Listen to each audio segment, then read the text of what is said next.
Sometimes, people truly realize that they don't necessarily have to experience the world in the way others have always told them they must. Alan Catley.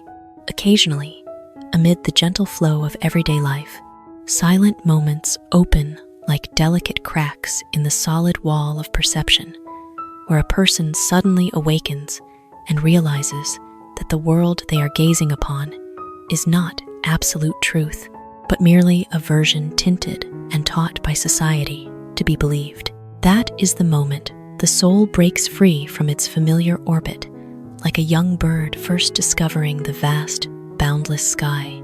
We grow up surrounded by invisible molds, how we must think, feel, and judge.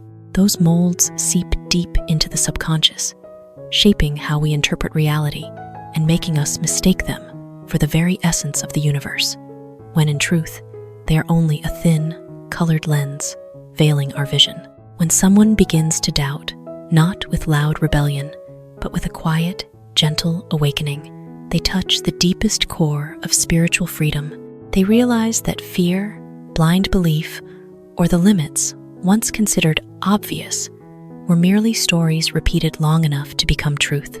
And in that sacred instant, the mind opens like a window, welcoming a fresh breeze of countless possibilities. The world is no longer a fixed, rigid map, but a flexible space where meaning can be recreated in each person's own way. The true miracle lies not in changing the outer world, but in transforming the way we experience it. When we realize we have the right to choose our perspective, we simultaneously cast off the invisible chains that have bound us for so long. From then on, life is no longer a pre-drawn path, but a journey of discovery, full of initiative, creativity, and quiet joy. I once thought the worst thing in life was having to live alone, but that is not true. The worst thing in life is having to live with people who make you feel lonely. Robin Williams. There is a common misconception in our inner life that loneliness is the state of absence of people, voices, or connection.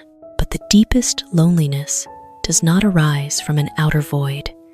It is born from a quiet inner fracture when we stand in a crowd yet feel spiritually abandoned. It is the feeling of standing in a brightly lit room while the soul remains locked in a dark corner that no one sees. When we are alone, at least we are honest with ourselves. But when we are beside those who make us feel lost, we are forced to wear a mask, to play a role that is not ours, and that very separation becomes the root of profound pain. Isolation amid the crowd is a form of spiritual abandonment, where others are physically close, yet emotionally and understandingly distant. Conversations turn empty, glances never reach the depths, and we gradually feel like a faint shadow in our own relationships. This is not the peaceful silence of a quiet afternoon, but a heavy, suffocating silence that leaves the mind tormented, wondering, do I even truly exist in their eyes? This is a crucial turning point in the psychological journey. It shatters the illusion that mere presence is enough and reveals a deeper truth. People do not need simple proximity, but crave genuine, profound connection. And when we dare to face that truth, we begin to understand that it is better to live alone in wholeness than to stay with someone and lose ourselves. In that choice, there is a lingering sadness, yet also a quiet strength, the strength of returning to our authentic self, where we are no longer defined by others' absence, but by inner completeness. Now the great question arises, what will you write about? And the answer is equally great. Anything you want, anything at all, as long as you tell the truth. Stephen King. Dare to look directly at what you truly think, truly feel, and truly are, because writing, at its deepest level, is not the act of creating something new, but the process of peeling away the disguises we have grown used to wearing in order to be accepted by society. The truth in writing need not be grand or dramatic. Sometimes, it is simply the smallest, most ordinary feelings, an unnamed sadness, a fleeting joy, a memory that has never been named. Yet those seemingly trivial things contain the most primal and authentic essence of humanity. When we write them without embellishment or avoidance, we perform a spiritual self-dissection, painful yet profoundly liberating. And the reader, even a stranger, can recognize themselves in it, because truth always carries a miraculous frequency of resonance. What is frightening is not knowing what to write about, but knowing it clearly, yet not daring to write it, because telling the truth means surrendering control over how others perceive us. It demands the courage to accept the possibility of being misunderstood, judged, or even rejected. Yet paradoxically, it is precisely in our most authentic moments that we come closest to the deepest connection with others. Because truth, when spoken from an undefended heart, is no longer mere information. It becomes a bridge linking souls. The greatest freedom in writing does not lie in being able to choose any topic, but in how far you dare to be honest with yourself. And when you truly achieve that, the page is no longer a place to display yourself, but a space of authentic living, where a person, with all their complexity and fragility, is fully and deeply present. Do you need someone to make you a paper badge with the words "writer" on it before you believe you are a writer? God, I hope not. Stephen King. The longing for a badge called writer is not merely a need for a title, but a need to legitimize oneself in the eyes of others. We have grown too accustomed to having our worth stamped from the outside. Degrees, titles, praise, and gradually we lose the ability to confirm our own value. But writing, in its most primal essence, has never been a title. It is an act, a state of being. You write, which means you are fully living in the role of a writer. The human mind often seeks safety in labels because labels erase ambiguity. Yet, creativity is born precisely from that ambiguous ground where there are no rigid rules, no one grants permission, and no official moment to become. If you wait for external recognition before you begin, you will forever stand outside the door to your own inner world, because no one can give you what only your own action can awaken. That paper badge is truly fragile, almost naive, yet it reflects a profound truth. A title, if it exists, is only a piece of paper agreed upon by society. It does not create the essence, it only names what has long existed. A writer is not someone who is called a writer, but someone who cannot stop observing, reflecting, and transforming the surrounding world into words.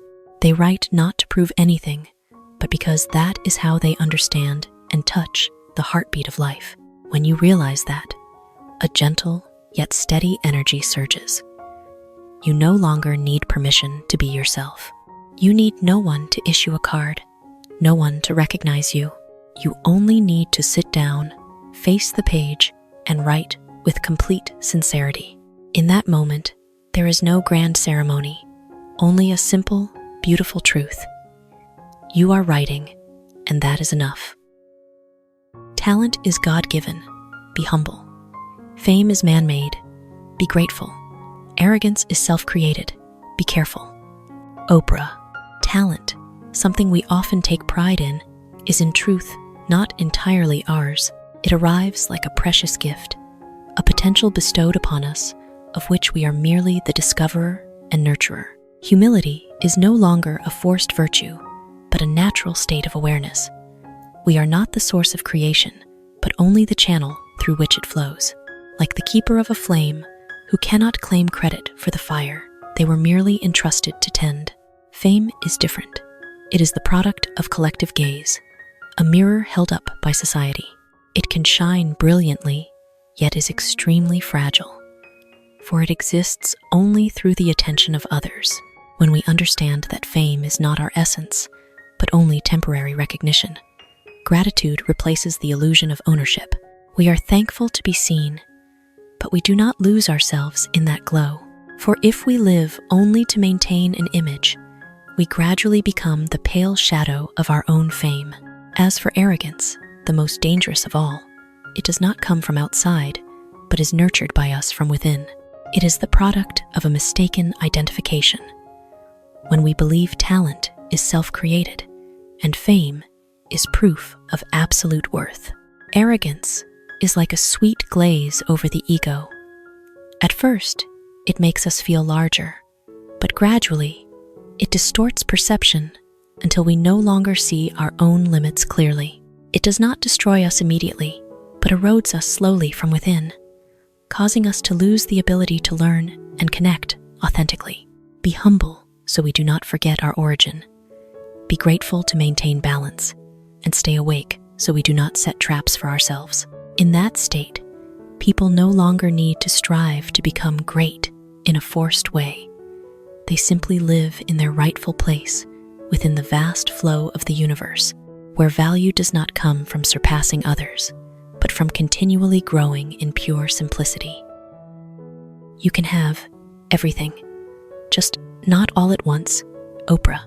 People are often obsessed with the concept of everything, wanting success, happiness, wealth, peace, and love, all at the same time, as if life were a feast where every delicacy can be placed on a single plate. But reality moves to its own rhythm. It demands sequence, growth, layer by layer, season by season, and the very fact that we cannot possess everything instantly is what gives depth and meaning to the journey of living. The need for having it now often stems from the fear of missing out, a sense of lack magnified by comparison and expectation. We see others who seem to have it all and unconsciously believe we must have everything too in order to be complete. Yet every choice carries a temporary sacrifice. When we pour our heart into building one thing, we quietly set the others aside, not to lose them forever, but to wait for the right moment to bloom. Like a garden that cannot burst into full bloom with every flower at once. Each species needs its own season to grow to perfection. What matters is not how much you can hold, but how deeply you can be present with what you already have. When we accept the sequential nature of life, a gentle peace spreads. We no longer rush to gather everything, but begin to savor and cherish each moment. Each phase becomes its own meaningful chapter instead of merely a stepping stone to some distant, vague destination. Not everything all at once is not a shortage, but the subtle, wise structure of life, a way to ensure that when you finally reach everything, you do not merely possess it, but truly understand, cherish, and grow alongside it. Always give without remembering. Always receive without forgetting. Oprah. Give without expecting return is not blind sacrifice, but liberation from the need to control outcomes and from the expectation that kindness must be repaid in kind. When we give with that clarity, the act becomes light and graceful, unburdened by disappointment or hurt if it is not reciprocated. It is like sowing a seed without standing watch every second to see it sprout. And receive without forgetting is a profound reminder about memory and gratitude. People easily forget what they have been given because receiving demands far less effort than giving. Yet, it is precisely the ability to remember those blessings that creates depth of character. It is not a burdensome, forced sense of debt, but a subtle awareness, knowing that we do not exist by ourselves alone, that our life is woven from countless hands, gazes, and hearts of others. Giving while expecting return leads to disappointment. Receiving while forgetting leads to cold indifference. When the two are combined, they form a healthy, harmonious flow of human exchange, where kindness is not commodified and gratitude does not fade with time. It is a kind of emotional economy that needs no ledger yet nourishes the most enduring and beautiful connections. When we live this way, we are no longer bound by calculations of gain and loss. We give because we want to give, and we receive with full appreciation. And in that state, people become not only lighter, but also deeper and richer, for they understand that true value lies not in how much we keep, but in how we participate in the invisible flow of kindness and compassion. Nothing is more exhausting than constantly holding on to an unfinished task. William James.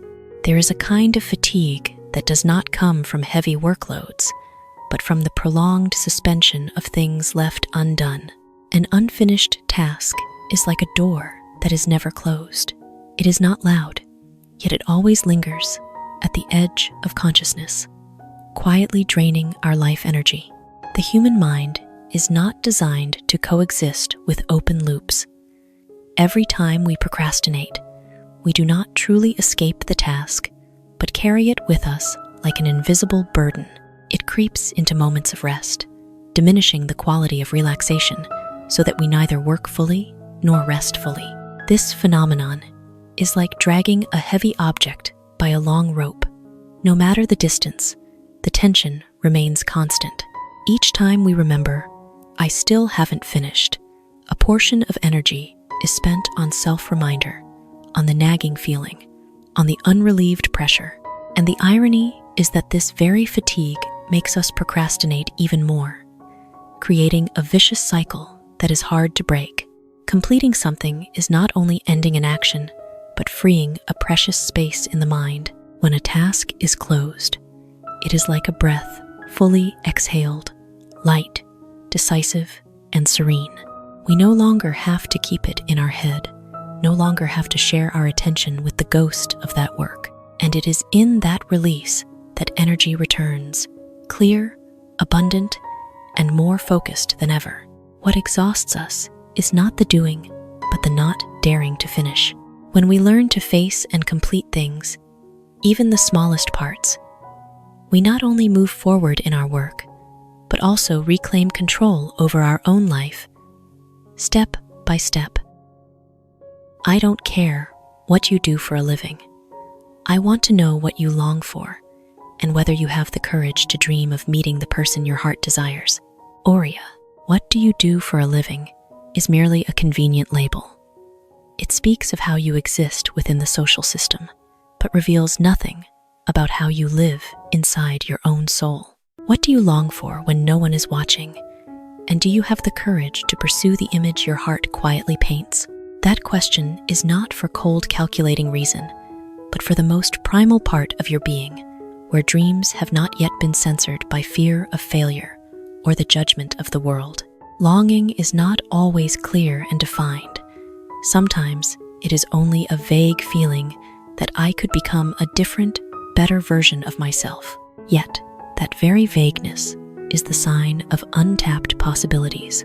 The issue is not whether you have dreams, but whether you dare to face and embrace them. Because true dreams always come with risk. The risk of change, of leaving the familiar, of accepting the possibility of never reaching them. Therefore, many people choose to shrink their longings to fit safely. They live comfortably, but without fire. Are you living close to what makes your heart stir? Or are you merely repeating a script written by society? Daring to dream is not fantasy. It requires you to acknowledge that the present is not everything, and daring to step toward the dream is even harder, because it forces you to leave the comfort zone where you no longer know exactly who you are. But it is precisely in that journey that a person begins to meet themselves again, not the version accepted by society, but the version the heart has always yearned for. And perhaps the most valuable thing is not whether you become that person, but that you dared to live as if it were completely possible. If we are content with life, then we should not be discontent with death, because it comes from the same hand of the Creator, Michelangelo. If life is a gift we can receive with satisfaction and gratitude, then death, by that same logic, is not something alien or unjust, but the natural continuation of the very will that created us. Here, the question is not whether we believe in a creator, but how we perceive the wholeness of existence. Do we trust the flow of life enough to not resist when it shifts into another form? We embrace life as a precious privilege, yet view death as cruel deprivation. Discontent with death actually reflects the fear of losing control. The fear that there will be a point where individual will no longer matters. But if we look deeper, that very lack of control is the foundation of everything we have received. We did not choose our birthplace. We did not design life's great turning points, yet we still learned to love and to be content. Therefore, death, in this logic, is not an exception, but the natural conclusion of a symphony we never composed from the beginning. Being content with life does not mean denying suffering, but accepting that every experience, joyful or painful, belongs to a greater whole. And when that acceptance is deep enough, it extends to how we view death, no longer a terrifying enemy, but an unavoidable door that need not be resented. Like someone who has fully savored a lavish feast, they do not become angry when the meal ends. They simply rise quietly, carrying the sweet aftertaste in their heart. People do not become passive, but calm and wiser. They live more fully because they are no longer haunted by the end. And paradoxically, it is only when we no longer fear death so intensely that we truly understand the value of every existing moment, as if each second is a precious part of the same hand that gave both the beginning and the end.